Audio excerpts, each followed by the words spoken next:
It is a cinematic, unfolding story of what happens when rigid, by-the-book military doctrine collides head-on with pure, unadulterated human unpredictability. So get comfortable, because we're going to deconstruct the anatomy of a truly asymmetrical defeat.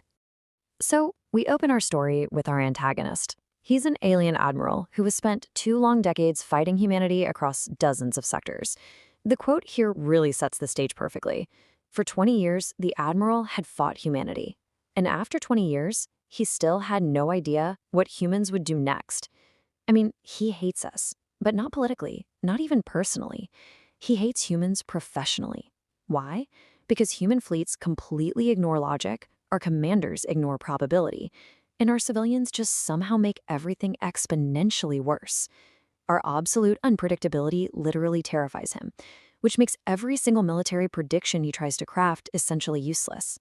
Naturally, when coalition intelligence spots humanity's newest colony world, the admiral sees an absolute layup. I mean, this target is incredibly vulnerable. It's barely established, it has minimal military presence, and practically zero defenses. We're talking orbital scans showing nothing but small settlements, some agricultural facilities, construction sites, and families. It is the absolute definition of a soft target, the perfect place to just wipe out a human foothold before it ever really becomes a problem. To the admiral, this invasion was supposed to be a textbook sterile operation. His expectation is simple: arrive at dawn, execute a lightning-fast strike, and remove the human presence with a clean, efficient victory. It's just a purely mathematical calculation, right? Overwhelming force against a defenseless farming settlement. Easy. He's so confident he actually predicts a remarkably swift victory, stating flatly, "This will be over in hours." He literally smiles at the orbital scans.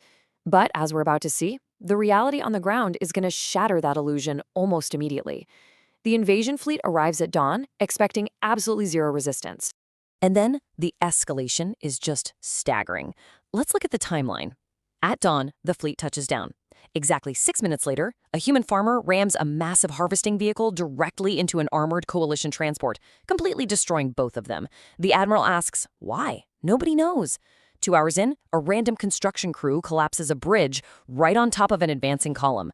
A day in, local miners are detonating tunnels right beneath coalition supply routes. Local teachers are out there organizing evasion networks faster than the military planners can even process what's happening. You can imagine the frustration, facing all this massive civilian interference, creeping supply delays, and absolutely wrecked infrastructure. The admiral is basically losing his mind. He violently demands to know where the actual army is. He is desperately looking for that traditional military pushback he was trained to fight. He just wants a normal, conventional war. And this is the turning point of the whole story. His intelligence officer just points at the chaotic battlefield footage coming in, swallows nervously, and delivers this terrifyingly simple reply: "Sir, they are." That single realization completely flips the script for the entire coalition leadership. Because this brilliantly illustrates the absolute nightmare the coalition had walked blindly into. They weren't fighting a standing army in crisp uniforms. They were fighting ordinary, everyday people: farmers, mechanics, doctors, parents, engineers. Every single civilian on that planet had seamlessly, almost instinctively, become part of the defense. They were taking their everyday professions and turning them into weapons of pure friction. The fundamental issue here really boils down to a massive clash of goals. The coalition strategy is all about winning decisive, scheduled military battles. Check the boxes, win the war. But the human strategy, they aren't actually trying to win. They are simply refusing to lose. And that distinction is everything. They aren't trying to blow up the whole alien fleet in one go. They are deliberately creating 1,000 tiny, agonizing problems. Because eventually, 1,000 tiny problems become one massive, unsolvable problem. I mean, the story gets almost comedic in how frustrating it is. Every time the coalition secures an area, humans find some brand new, absurd way to interfere. Road signs mysteriously change overnight. False navigation beacons misdirect entire convoys. Massive fuel depots just vanish into thin air. But the absolute petty brilliance of stealing every single power connector just to strand a whole armor division, yeah, that makes you realize exactly why the admiral was on the verge of an aneurysm. Screaming, completely baffled by this bizarre brand of asymmetrical warfare, the admiral interrogates a captured human mechanic, demanding, "Who does that?" And the mechanic just calmly looks at him, and delivers the ultimate truth of the human condition. People who don't want to lose. See, for humanity, it wasn't about military glory. It was about sheer, stubborn, grit-your-teeth endurance. So they get locked into this impossible cycle. The admiral orders harsher measures. Well, the humans adapt. He orders patrol increases. The humans adapt again. He heavily restricts communications. Guess what? The humans adapt. That word, adapted, literally starts haunting every intelligence report crossing his desk. The admiral starts genuinely despising the word because every heavy-handed textbook tactic he tries is immediately met with this terrifying fluid human flexibility. Then we hit Section 2, the winter escalation, where the environment itself joins the resistance. As this brutal, freezing cold sets in on the colony world, the conflict shifts into a new, deeply psychological phase. It's like the very landscape decides to conspire against the invaders.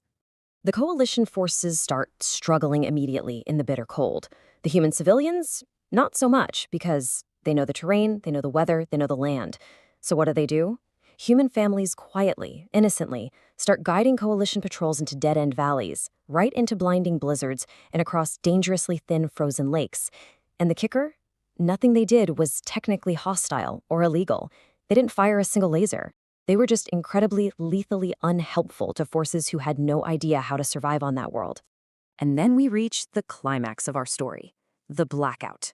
In the dead of winter, one night, every single coalition system across the entire colony, power, communications, tracking, literally everything fails simultaneously. It plunges them into complete, terrifying darkness.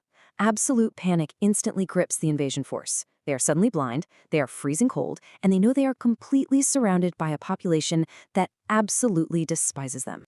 So, emergency crews work frantically through the night, terrified of the massive, coordinated ambush that must surely be coming at any second.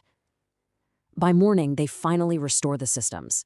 And then, they realize the most horrifying thing of all. There was no attack.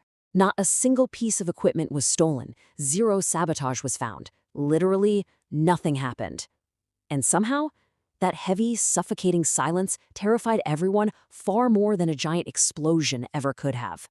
Because the realization hits them like a freight train. The humans absolutely could have slaughtered them while the shields and lights were down, but they deliberately chose not to. The message, echoing through those restored comm systems without a single word actually being spoken, was crystal clear. We can reach you whenever we want. And that absolute, chilling assertion of control, that is what finally broke the Admiral's spirit. So, what's the big takeaway from this explainer? It's pretty simple, really. Humanity's ultimate weapon isn't some crazy laser, a massive bomb, or a giant dreadnought. It is participation.